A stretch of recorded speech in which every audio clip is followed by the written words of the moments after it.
Dan alhamdulillah pada pembahasan daurah ini insyaallah taala kita akan membahas sebuah dasar penting di dalam ilmu fikih dan ilmu usul fikih.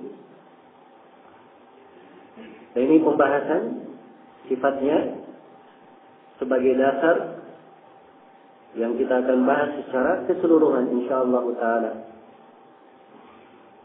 Ya, bukan di sebagian pembahasan fikih saja, tapi di seluruh bab fikih dari 100 kaidah yang disebutkan oleh Ibnu al-Mibrad rahimahullahu taala.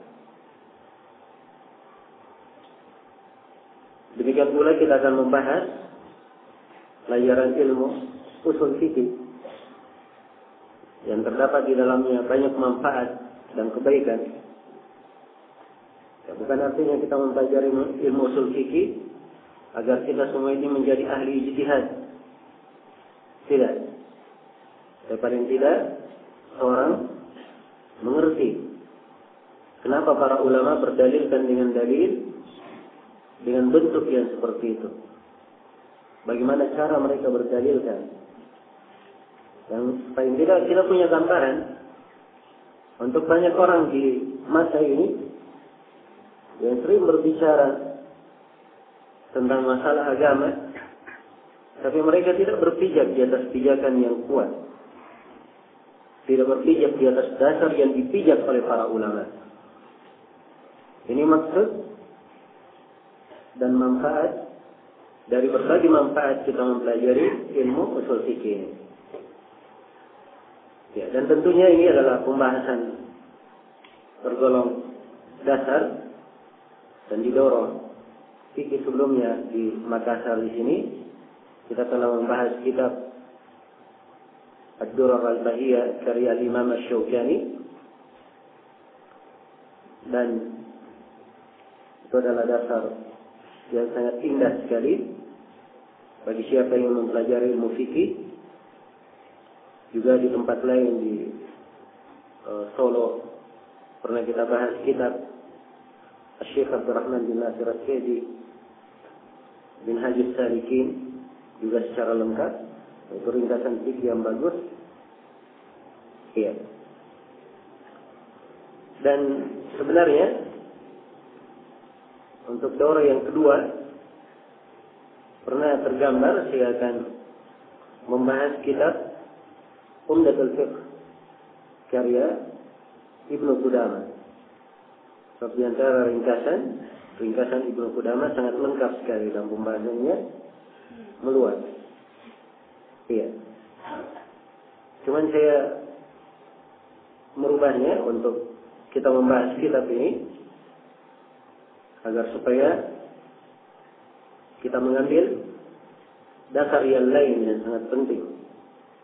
Karena pembahasan buku ini dan buku yang kita pegang sebagaimana yang telah antum miliki semua panduannya, kitab Al-Qawaid Al-Kulliyah والضوابط الفقهية.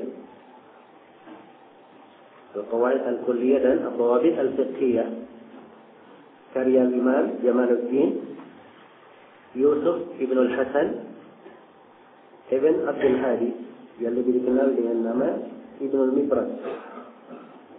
Lebih dikenal dengan nama Ibn al-Mibrad. Sebab Ibn Abdul Hadi itu sendiri nama nisbat. Ada beberapa ulama yang disebut dengan nama Ibn Abdul Hadi. Salah satunya beliau ini. Tapi kalau untuk penulis buku ini, itu lebih dikenal dengan penyebutan Ibn al-Mibrad. Sebagaimana yang kita akan baca pada biografinya. Iya. Dan buku ini sisi pentingnya dan keistimewaannya. Pertama, buku ini bisa menggambarkan ilmu fikih itu secara keseluruhan. Bisa menggambarkan ilmu fikih itu secara keseluruhan. Nah, ini penggambaran penting sekali bagi seorang muslim dan muslimah, apalagi bagi seorang penuntut ilmu. Dia harus punya penggambaran fikih yang lengkap. agar supaya lengkap juga ia memandang keindahan Islam. Iya. Lengkap juga dia memandang keindahan Islam. Dan saya kira kita di Indonesia ada kisah yang masyhur ya tentang tunanetra yang masuk memegang gajah.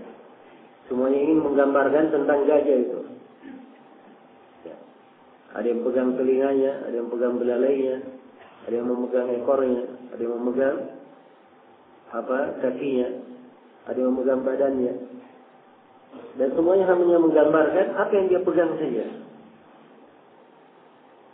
Iya. Dan ini karena penggambarannya terhadap gajah tersebut hanya penggambaran yang apa? Sebatas yang dia ketahui, yang dia pegang.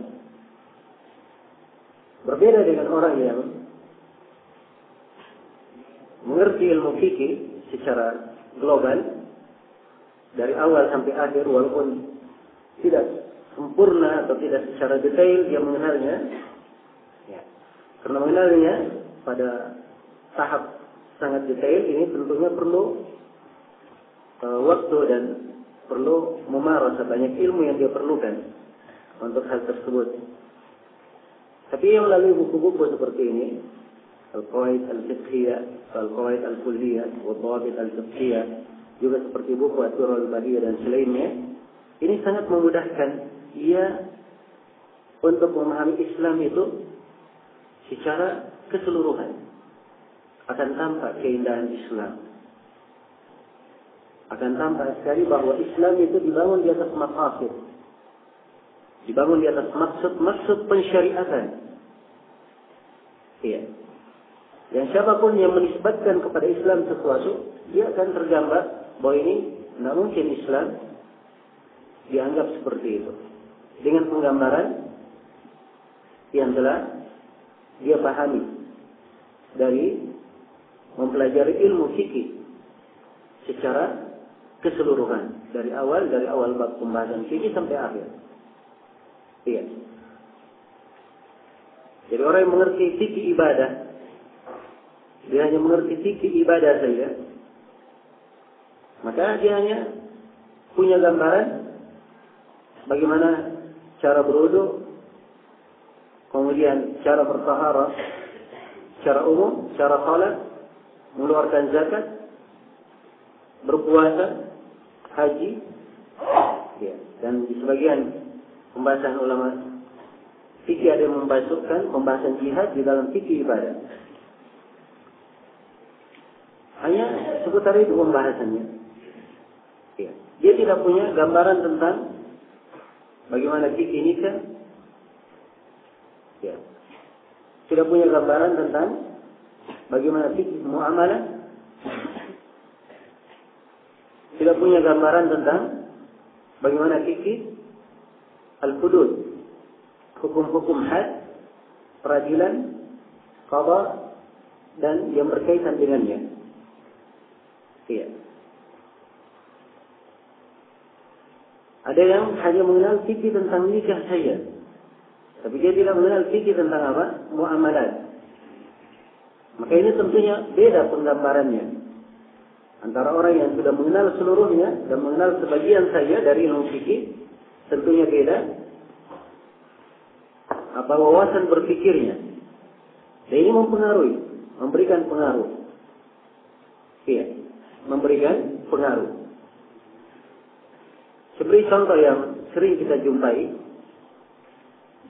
ya, di keadaan banyak dari para penuntut ilmu itu tidak bisa membedakan antara sebuah pembahasan ini sifatnya hanya sekadar penjelasan, sekadar fatwa, dan pembahasan yang sifatnya di peradilan,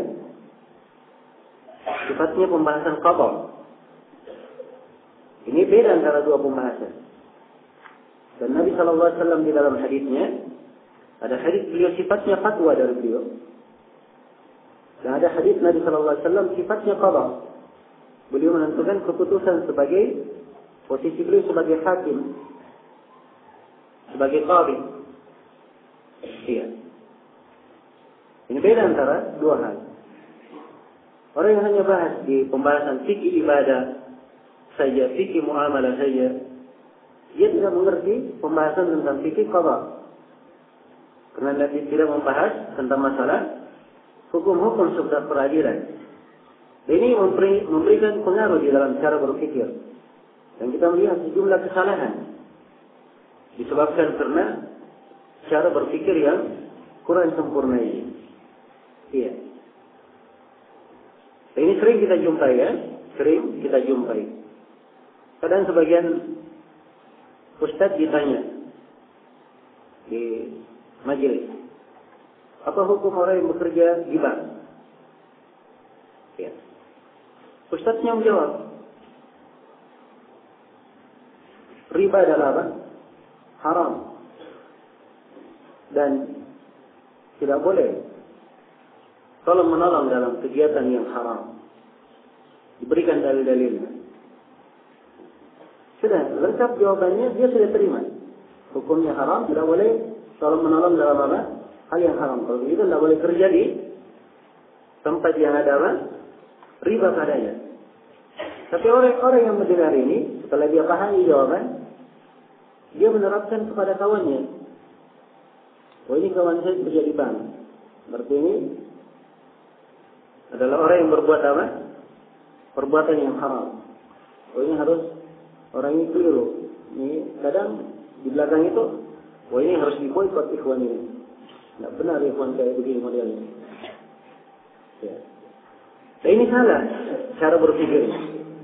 Kenapa? Sebab sekarang dia sudah menggabungkan antara pembahasan yang sifatnya fatwa dan qada. Sekarang dia menghukumi itu pembahasan yang sifatnya mengarah kepada apa? Penjatuhan hukum. Ya. Dia sekarang sebagai qadhi menjatuhkan orang tidak boleh kerja di situ. Padahal alasan orang kerja di bank itu macam-macam. Ada yang dengan pilihannya, yang ini tidak diperbolehkan. Ada orang yang terpaksa. Ya. Dan manusia beraneka ragam keadaannya. Orang yang terpaksa misalnya kadang sebagian orang disekolahkan. Ya, kalau dia langsung keluar dia harus membayar uang sekolah tersebut. Dari mana dia dapat duit untuk membayarnya? Ya, maka dia tidak ada jalan lain, hanya mempunyai jalan itu. Orang yang seperti ini tidak boleh dijatuhkan hukum seperti yang disebutkan. Dan si ustaz yang menjawab, dia jawabannya umum, tidak mengarah kepada orang tertentu. Andai kata dia ditanya kepada kondisi dan keadaan orang tertentu, maka mungkin saja jawabannya berbeda. Mungkin saja jawabannya apa? Berbeda. Ya. Jadi secara umum kenapa hal ini bisa terjadi kekeliruan di dalam memahami? Karena penggambaran ilmu fikih yang kurang. Ya. Penggambaran ilmu fikih yang kurang. Ya. Dan sebagian orang terlalu mudah dia memberikan hukum. Oh, ini sesuatu tidak ada dari as-salaf yang mengerjakannya. Dan ini kalimat berat ya. Mengatakan tidak ada dari as-salaf yang mengerjakannya. Ya, seakan-akan dia Syekhul Islam sudah mengerti seluruh tuntunan agama dari awal sampai akhir, dari A sampai Z-nya, dari alif sampai ya-nya semuanya dia paham. Dari luput baginya. Iya. Dan ini kalimat-kalimat yang seperti ini tidak sembarang diucapkan. Tidak sembarang diucapkan. Para ulama kita pun yang terkenal ahli fatwa dan keilmuannya, mereka kalau menggunakan bahasa yang seperti itu dengan bahasa yang semua orang memahaminya. Misalnya dia berkata, saya tidak mengetahui ada dari as-salaf yang berujar seperti ini. Dia disebutkan sebatas pengetahuannya. Ini datang tidak ada dari as-salaf yang mengetahui mengerjakannya dan seperti itu. Ini kalimat agak berat.